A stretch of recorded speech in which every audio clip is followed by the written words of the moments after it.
Hi friends, എല്ലാവർക്കും അമ്മീസ് കിച്ചൻ്റെ പുതിയ വീഡിയോയിലേക്ക് സ്വാഗതം.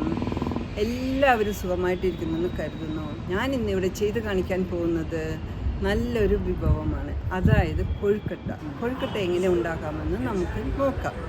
അത് നിങ്ങൾക്കും കാണണ്ടേ? അപ്പോൾ നമുക്ക് പാചകത്തിലേക്ക് പോവാം.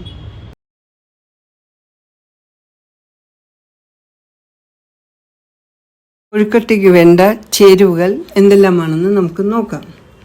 അരിപ്പൊടി 2 കപ്പ്, തിളച്ച വെള്ളം 2 കപ്പ്, ഉപ്പ് 1/4 ടീസ്പൂൺ, ശർക്കര 200 ഗ്രാം, തേങ്ങ അരമുറി ചുരണ്ടിയത്, ഏലക്കാപ്പൊടി 4 എണ്ണം പൊടിച്ചത്, ജീരകം 1/4 ടീസ്പൂൺ, വെളിച്ചെണ്ണ 1 ടീസ്പൂൺ.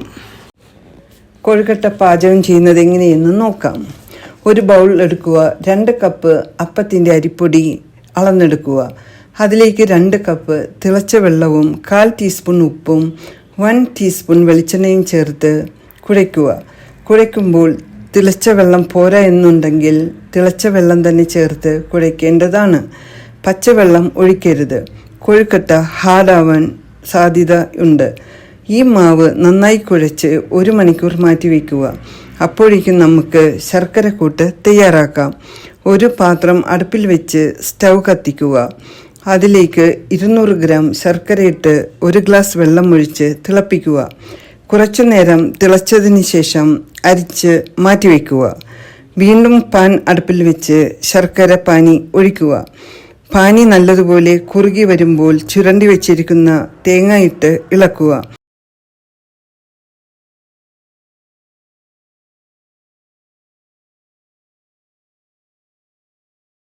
വെള്ളം നല്ലതുപോലെ വറ്റി വരുമ്പോൾ പൊടിച്ചു വെച്ചിരിക്കുന്ന ഏലക്കാപ്പൊടിയും ജീരകം പൊടിച്ചതും ഇട്ട് നന്നായി യോജിപ്പിച്ച് അടുപ്പിൽ നിന്നും വാങ്ങാവുന്നതാണ്.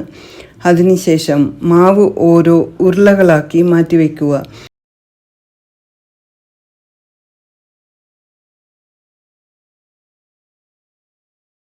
അതിൽ നിന്നും ഒരു ഉരുള മാവെടുത്ത് കുഴിച്ച് ഞാനിവിടെ നാരങ്ങ പിഴിയുന്നതാണ് എടുത്തിരിക്കുന്നത്. കുഴിക്കാൻ വളരെ എളുപ്പവുമാണ്. അതിലേക്ക് ശർക്കരക്കൂട്ട് 1 ടേബിൾ സ്പൂൺ വെച്ച് മാവ് കൈകൊണ്ട് തന്നെ മൂടി റൗണ്ട് ഷേപ്പിൽ ഉരുട്ടിയെടുക്കാവുന്നതാണ്. അങ്ങനെ ഓരോ ഉരുളയും ഇതുപോലെ ചെയ്തെടുക്കാവുന്നതാണ്. ഈ ഉരുളകൾ ഇഡ്ഡലി ചെമ്പിൽ വെച്ച് സ്റ്റീം ചെയ്ത് എടുക്കുക. അപ്പോൾ ഈ വിധത്തിൽ തയ്യാറാക്കിയ കൊഴുക്കട്ടകൾ എല്ലാം തന്നെ റെഡിയായി കഴിഞ്ഞു. ഇത് ഒരു 4 മണി പലഹാരമാണ്. കുട്ടികളും വലിയവരും ഏറെ ഇഷ്ടപ്പെടുന്നതും വല്ലപ്പോഴും കഴിക്കാൻ ആഗ്രഹിക്കുന്നതുമായ ഒരു പലഹാരമാണ് കൊഴുക്കട്ട. അപ്പോൾ ഇന്നത്തെ വീഡിയോ നിങ്ങൾക്ക് ഇഷ്ടമായെന്ന് കരുതുന്നു. നിങ്ങളും ട്രൈ ചെയ്യുവിൻ. ലൈക്ക് ചെയ്യാനും ഷെയർ ചെയ്യാനും സബ്സ്ക്രൈബ് ചെയ്യാനും ദയവായി മറക്കരുത്. പുതിയൊരു വീഡിയോയുമായി തിരിച്ചു വരുന്നതുവരെ എല്ലാവർക്കും tata, bye bye, see U.